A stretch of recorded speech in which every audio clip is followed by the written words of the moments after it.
Hello everyone, and welcome back to Scary Interesting. In this video, we're going to go over 3 cases of extremely strange behavior shortly before someone's passing. Each of these cases remains open to this day, and after all the evidence, which is extensive, are still a mystery. So as always, viewer discretion is advised.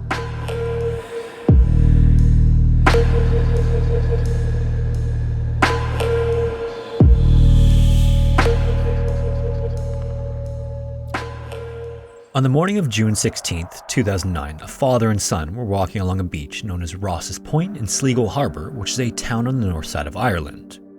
As they walked along, they stumbled on a man lying on the beach. The man was wearing a purple striped Speedo with a navy shirt tucked into them, and it was clear the man was dead. The two of them quickly said a prayer for the man and then contacted the police. Then, a little over an hour later, the man was officially pronounced dead by a coroner.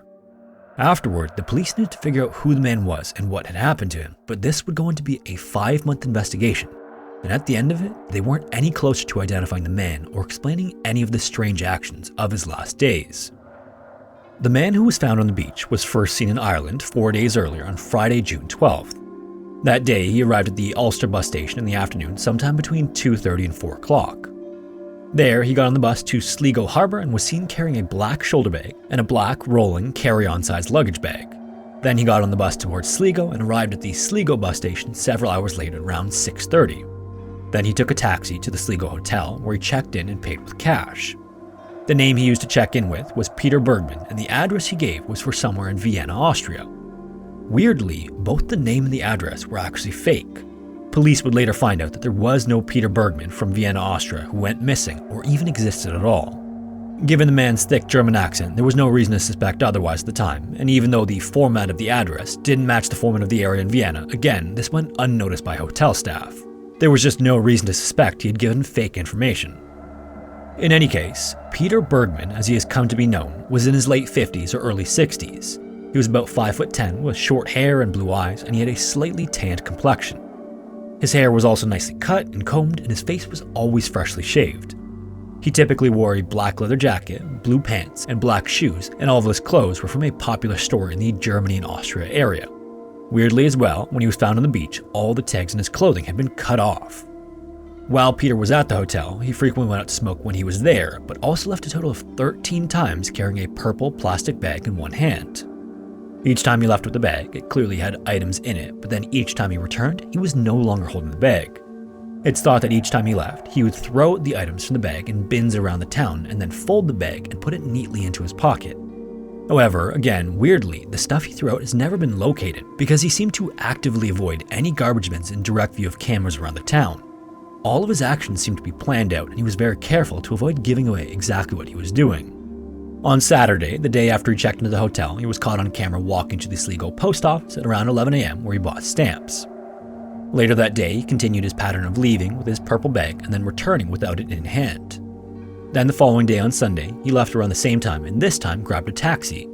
He asked the driver if he knew of a nice, quiet place to swim, and the taxi recommended Ross's Point. The taxi then took Peter to the beach, and he got out, checked out the area, seemed to approve, and then got back in the taxi.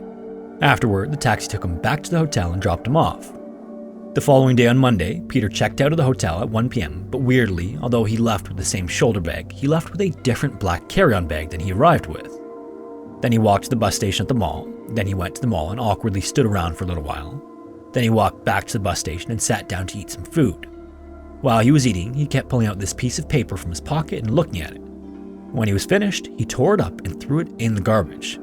After that, he got on a bus to Ross's Point at around 2:20 in the afternoon. After arriving at the beach, Peter was seen by at least a dozen people over the course of the next 8 hours. He was friendly and greeted them all, but apparently seemed anxious and was seen pacing across the sand. He also seemed to slowly remove articles of clothing as the day went on. The last people he greeted were a couple at 10:30, and then he was last seen at 11:50 p.m. And the next time anyone saw him, he was dead. This is when he was found by the father and son. After Peter was found, the area was thoroughly searched and his clothes were found on the beach, but he had no wallet, money, or ID of any kind. Weirdly as well, although he was found washed up on the beach, he was determined not to have drowned, but instead had died of a heart attack. There were also no signs of foul play to suggest anyone else's involvement. And the coroner also found that Peter was in incredibly bad health and had advanced prostate cancer and bone tumors along with heart disease. But then despite these conditions, he had no medication of any kind in his system, not for the pain or for the treatment of the conditions. And so the coroner also suggested that he must have been in significant pain before he died. Even more strangely, despite public appeals in Germany and Austria, not a single friend, witness, or relative has come forward with any information about Peter. So, as of 2023, Peter's true identity is still not known. The leading theory seems to be that Peter knew the end was near and then for some reason decided to go out in a very particular and very secretive way. It's thought that the purple bag he was carrying contained personal items, and the note he ripped up was a checklist of sorts to make sure he did everything he needed to do. Why he chose Sligo Harbour in Ireland is still anyone's guess, as is why he chose to go out anonymously. The main counterpoint to this theory, though, is that although he knew the end was near, how could he have predicted the exact moment he was going to go out? How did he know to go to the beach that Monday and die of a heart attack instead of everything else he had going on? Unfortunately, at least for the time being, no one really knows, and the case remains open and unsolved. On the morning of Thursday, December 4th, 2003, the first employee of a drilling company arrived at the office in Denver, Pennsylvania. It was around 5 a.m., so it was still dark out, and once he parked, he went in and unlocked the doors and went inside his office. As he sat there getting settled for the day, he happened to look out his window at about 5:30 and noticed a car barely illuminated on the edge of the property. There's a small creek that backs onto the plot of land they had, and it looked like the car was tipped forward into the creek. The man then went outside and turned his car on, turned the headlights on to illuminate the area, since there were no lights on the exterior of the building on that side. Then he walked over the car and realized it was still idling.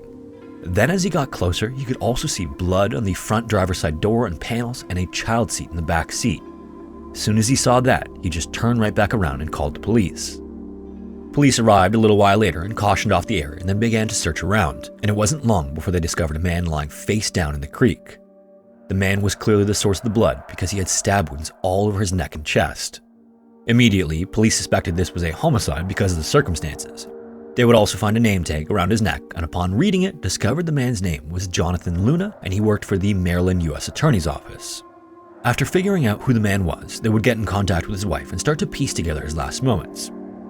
Jonathan was 38 and the couple had 2 kids. He grew up in the South Bronx in New York City and later wanted to study law at the North Carolina School of Law before eventually finding work as an assistant U.S. attorney. Leading up to this, Jonathan was working as a prosecutor on a case alleging serious drug-related offenses against a Baltimore rapper. And given that he was a prosecutor, there were initially suspicions that he had made some enemies. Unfortunately, after more investigations and eventually the FBI getting involved, the case would only get more confusing. So much so that today it remains open and unsolved. According to his wife, he'd received a call late on the night he went missing about something work-related that required that he go into the office. So at 11 p.m. that night, he returned to the office and while there responded to a colleague about faxing something over to them. He left again at 8:38 as was captured by the security cameras, but weirdly left without the glasses that he needed to drive and his cell phone. From the Maryland office, he drove toward the I-95 and his car's toll device registered him getting on the highway at the Fort McHenry on-ramp. 40 minutes after that, he passed through the Perryville toll going east. Then 15 minutes later, he passed through the Delaware line toll. Then another 15 minutes later, he used his debit card at an ATM at a plaza in Newark, Delaware. This stop was captured on camera and Jonathan was alone and he bought 2 drinks from the store. In the video, he looked totally normal and as though all of what he was doing was voluntary and he wasn't stressed or panicked or anything like that. Then, almost 3 hours later at 2:37 a.m., he went through another toll at the New Jersey Turnpike. Then 10 minutes after that, he went through a toll at the Delaware River Bridge. About 30 minutes later, he used his debit card at a gas station on the I-76. Then 40 minutes later, he got off the highway at exit 286 on the Reading-Lancaster interchange. Then, finally, an hour and a half later, his car was discovered just a short distance from that final exit. Now, for those of you just listening, this is a really indirect route to the final destination. He basically went all the way northeast, only to come back all the way west. He could have just gone a much shorter distance had he gone north from the office. And this was just the first of several strange findings. Following an autopsy, the coroner found 36 stab wounds to the chest and neck, but the actual cause of death was drowning in the shallow creek. Based on this information, the coroner ruled it as a homicide by drowning. This was then confirmed by a second coroner. Then, due to Jonathan's job as an attorney and the initial dead ends by local authorities, the FBI got involved and began their own investigation. They would eventually offer a $100,000 reward for any information about the case and released a statement that the wounds were self-inflicted. Apparently, many of them were shallow, superficial cuts, which is often the case when someone hesitates before each one. Then, almost a year to the day on December 2nd, 2004, the Baltimore FBI office put out a statement saying that Jonathan was alone from the time he left the office until his death. At this point, the FBI seemed to be operating as if Jonathan did it all himself. The following year, as a result of the investigation, some more personal details were released which seemed to support this idea. Apparently, $36,000 had gone missing from the case Jonathan was working on. This money went missing in transit back to an evidence locker, and Jonathan was one of several people to have been part of this transport process.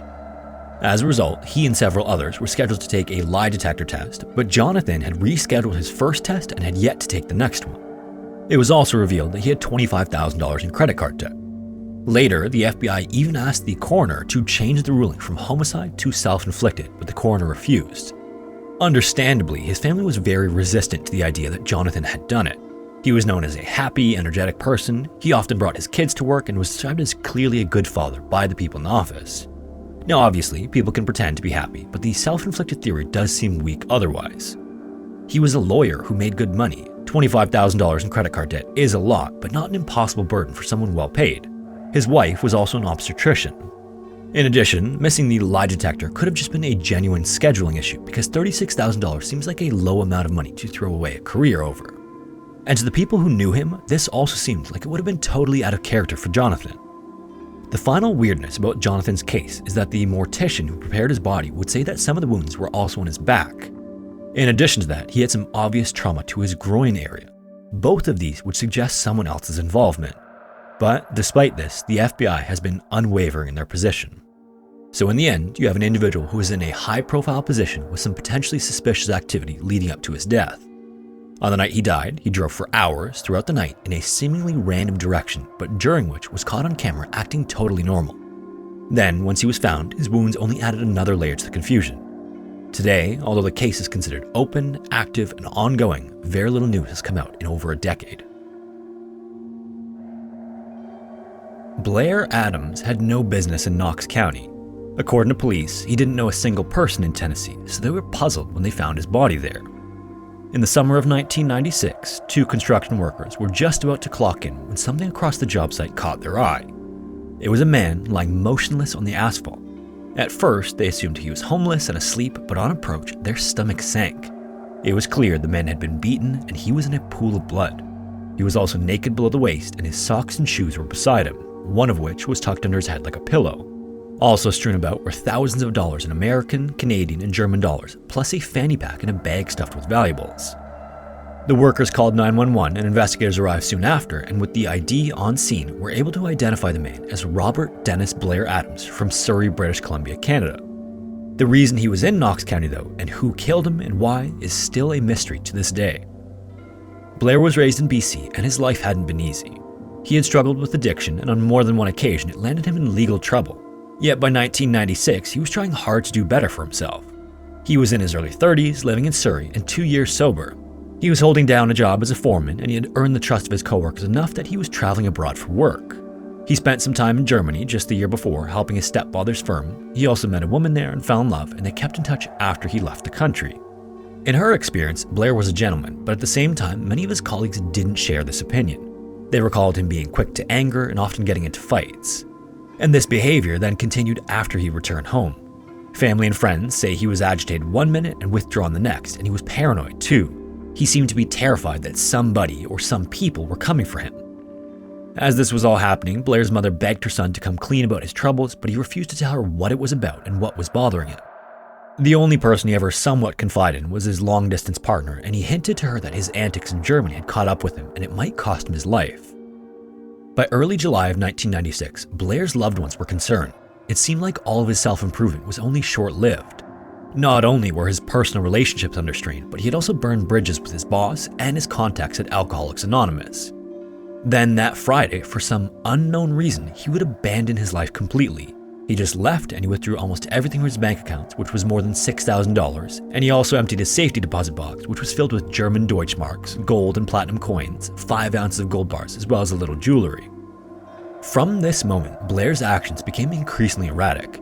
his final destination was unclear, and his attempts to reach loved ones were as fleeting as they were distressing. The first thing he did was try to visit his uncle in Courtenay on Vancouver Island. That trip from the BC mainland over the Strait of Georgia was for nothing though when his knocks on the door went unanswered. Refusing to wait, Blair would leave, then resurface on Sunday in his first attempt to cross the Canada-US border. His plan to take a ferry from Victoria to Seattle failed when officers mistook him for a drug courier and caught him in a lie about his criminal history. Blair then went back to the mainland and spent the rest of his day visiting loved ones in and around the Vancouver area, pleading for help. One of those was his mother, and she consoled her son as he broke down in tears over the life he'd struggled to build, one that he felt he was now forced to leave behind. He was also afraid to stay at his apartment, so he spent Sunday night at his mom's, then packed his bags and left, but not before being spotted by a friend. This friend noticed he wasn't in his usual car, which was a Chevy Chevette. This one was blue and would later be flagged as stolen by a man matching Blair's description. That day, he drove it to a travel agency and bought a last-minute ticket to Frankfurt, only to refund it hours later. It's assumed he was planning a visit to his girlfriend. Blair would then try to enter the US again on Tuesday, this time from a different crossing, and again he was confronted by the police. They had actually watched him for a while as he lingered near the border around dawn and then intervened when he started to cross on foot. And this was almost the end to Blair's journey. Authorities had found the stolen car up the road, and he looked awfully similar to the suspected thief. Unfortunately, without solid evidence or confession, they had no grounds to charge him, so he was free to go just back into Canada. By then, Blair was getting desperate, but his luck at the border would change on attempt number 3. He left the stolen car behind, got back in his Chevette, and drove west to the Vancouver airport, where that vehicle was also ditched for a rental. Almost immediately, he headed toward a border crossing that went into Seattle, and this time, finally, he made it through. But then again, just fleeing Canada wasn't enough. He was desperate to get ahead from whoever it was who was supposedly following him, so by day's end, he was on a one-way overnight flight from Seattle to Washington, D.C. As you might have guessed, being on the opposite side of the continent did little to put his mind at ease either. As soon as the plane touched down early on Wednesday, he went to rent another car. This one, he drove west 7 hours in the direction he just came from, toward Knoxville. On the way, while passing through Virginia, he backed into another vehicle, though thankfully the damage was minor, and Blair, by the other driver's account, was polite and offered his details without issue. Then a little while later, someone else's experience with him would be completely different. A gas clerk in Knox County recalled talking to him that evening, and they said he was struggling to open his car and that his key was broken. A locksmith was then called to the station, and immediately he realized what the issue was. Blair's key wasn't broken, it was for an entirely different vehicle, one that he'd rented days before. But the locksmith was unable to get through to the man in front of him. Blair was in a daze and either wouldn't or couldn't process the information. He refused to even check his pockets for the right key. So, at a loss, the worker offered to get the car towed to an auto shop and that someone there could order another key. The driver was also happy to drop Blair off at the Fairfield Inn on the I-40 for the night. Blair agreed, but then when they arrived, Blair left the truck so quickly that he almost left all of his bags. On this last night that he was alive, Blair rented a room at the inn and he put down a $100 bill on the reception desk, far above what the actual cost was, and took his key and left. Weirdly, it's unlikely he ever went into the suite. The phone inside was never answered when a staff member called it, and he was too busy pacing in and around the lobby, leaving and entering 5 times over 40 minutes. Eventually, he stopped at 7:37 p.m. and went for food. And this was the last time anyone saw Blair alive. The next time anybody remembers seeing Blair Adams is 12 hours later on Thursday, July 11th, at which point he was dead in the parking lot at the construction site. The official autopsy report revealed that he was hit with a crowbar or some sort of heavy object and possibly stomped on or run over. There were also signs he'd been assaulted because of the way he was dressed when he was found. Cuts on his head, hands, and arms clearly show that Blair fought back and even tore out his attacker's hair, but he ultimately fell after a fatal blow to the stomach. Even more strangely, there were no drugs in his body when he died. Investigators would go on to interview several people who encountered him in his final days, but tragically, no meaningful leads came from it, and the hair at the crime scene has never been identified. So what did happen? It obviously wasn't a robbery. He still had thousands of dollars on him, as well as some gold bars, coins, and jewelry from his safety deposit box. Ironically, authorities also found the keys to the rental car he was struggling to open. In the aftermath, Blair's mother says her son definitely seemed off, like he was running from something. Apparently, during his last visit, he also passingly mentioned wanting to see the Atlanta Olympics, which kicked off later that month. And he was apparently set on going, but it seems highly unlikely that's where he was headed. It does not all explain his volatility and frantic behavior, or why he went more than a week early to DC, then to Tennessee of all places. It's possible this was just a convenient excuse to run away. Maybe his past as a drug addict was catching up with him and he'd been doing something illegal. And if it wasn't drug related, maybe he had ripped someone off in Germany and they were seeking payback. He seemed to say as much to his girlfriend, but if that were true though, then why would he consider flying there? And further, none of these stories explain why he was assaulted and left the way he was. Weirdly, Blair's mother has also insisted that her son was of sound mind in the weeks leading up to his death. He also had no recorded history of mental illness, but given his erratic behavior and everything else, many people are convinced that there was no one after him after all. Another idea that's been suggested is that at the time, the area he was found was a hotbed for certain services in exchange for money. Maybe he had picked someone up for a fling and things went bad and it was just a tragic turn of fate. It would explain the way he was found, yet at the same time, you'd think whoever it was wouldn't have left all the money. And on top of all of that, it still doesn't explain why he was in Knox County in the first place. So, unfortunately, at this point, all the leads have been exhausted, and unless police are able to identify the DNA recovered, they believe the case will remain unsolved. So what do you think happened? Let me know down in the comments. Also, as a quick note about this series and the direction of the stories, the goal of this series has always been to lump stories together that might otherwise be too short on their own. The goal has never been to simply focus on people dying in horrible ways, but instead just tell interesting stories. Out of morbid curiosity, however, that is a common theme among them. So I think it helps to think of fate as an uncontrollable sequence of events instead of simply death. Because there are many events that are horrible, and you'd rather not have them happen at all, even if the eventual outcome is good. Anyways, if you made it this far, thanks so much for watching, and hopefully I will see you in the next one.